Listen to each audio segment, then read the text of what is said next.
Hello friends, last tutorial में हमने inner joint और नेचुरल जॉइंट को इम्प्लीमेंट किया था और उसके बीच में का डिफरेंस चेक किया था। इस ट्यूटोरियल में हम सेल्फ जॉइंट क्या होते हैं वो देखेंगे। तो सेल्फ जॉइंट ये एक टिपिकल एग्जांपल है जिसमें हम जॉइंट टेबल के ऊपर एक ही टेबल के ऊपर इम्प्लीमेंट करते हैं। The SQL self joint is used to join a table to itself as if the table were two tables. तो कभी कभी हमको ऐसी सिचुएशंस होती है कि हमको एक टेबल को उससे खुद से ही कंपेयर करना होता है। ऐसी सिचुएशंस में हम इम्प्लीमेंट करते हैं self join. For that let us take an example. सबसे पहले तो सिंटैक्स देख लेते हैं। तो syntax is select A dot column name. अब what is A? A is a aliases of table 1. Okay? So अब aliases क्या होते हैं? तो aliases यानी क्योंकि हमारे पास में एक ही टेबल है और उसके ऊपर हमको जॉइंट ऑपरेशन परफॉर्म करना है। अब जॉइंट ऑपरेशन अगर परफॉर्म करना है तो हमको एक से ज़्यादा टेबल लगेंगे। तो इसके लिए हम क्या करते हैं, तो उस टेबल का एक टेम्पररी कॉपी हम क्रिएट कर देते हैं जिसको हम बोलते हैं aliases. Okay, so A is the alias of table 1. Okay, and similarly B is also alias of table 1.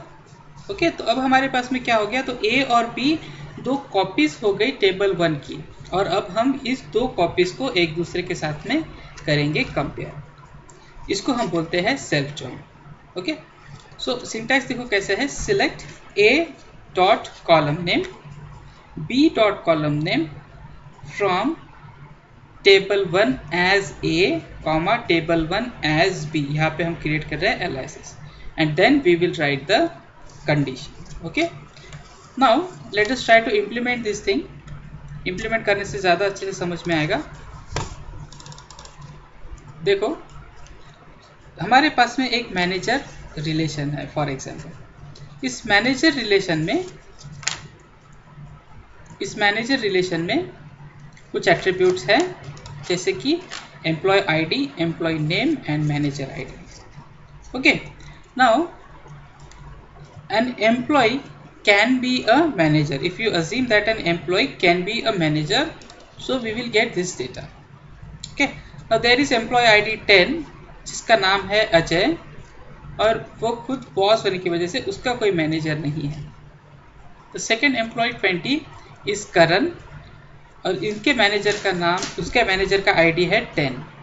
Okay, then there is an employee 30 Shivani जिसके मैनेजर का आईडी है 10। Okay, now employee ID 40 Surendra जिसके मैनेजर का ID है 20। Okay, ये एक relation है जिसके ऊपर हमें सेल्फ जॉइंट अप्लाई करना है।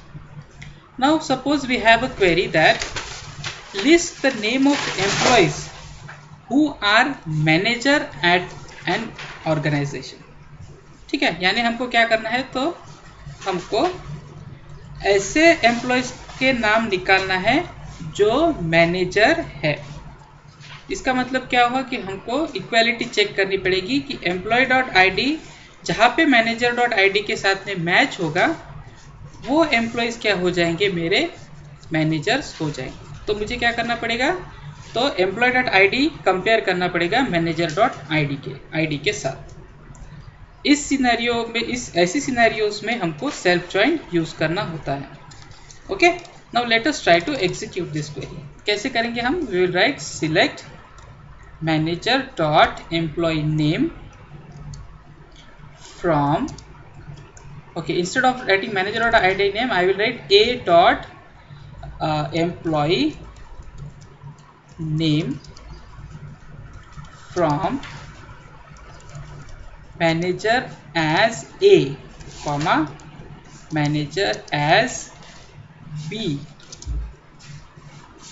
Okay, now I want to join these two relations, that's why I will write joint here and I will write inner joint manager B on A dot employee ID is equals to B dot manager ID.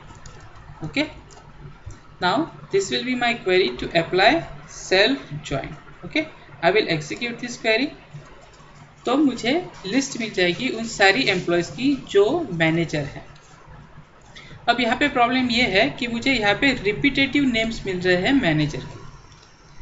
अगर मैं ये चाहता हूँ कि मुझे single value मिले manager की, तो मैं यहाँ पे रिपीटेटिव वैल्यूज ना मिले और उसके अलावा मुझे सिंगल वैल्यू मिले, तो मैं यहाँ पे इस क्वेरी में अप्लाई कर दूंगा डिस्टिंक्ट क्लॉज। डिस्टिंक्ट क्लॉज से क्या हो जाएगा, तो किसी एम्प्लॉयज के या किसी मैनेजर के जो रिपीटेटिव नाम आ रहे थे वो क्या हो जाएंगे, एलिमिनेट हो जाएंगे और मुझे मिलेंगी single value. So Ajay Sharma is a manager, Karan Verma is a manager, and Surendra Singh is the manager in the organization. Now we will see to it. तो देखो employee ID 10 is a manager whose name is Ajay Sharma. Okay, employee ID 20 is a manager whose name is Karan Verma, and employee ID 40 is a manager whose name is Surendra Singh. Okay, so similarly we get the output. Yes, so we get Ajay Sharma, Karan Verma, and Surendra Singh. Okay, this is what you call it as an self join. Okay, I hope this tutorial will help you to understand what is self join. In next lecture we will see what is an outer join. Till then, have a good day. Thank you.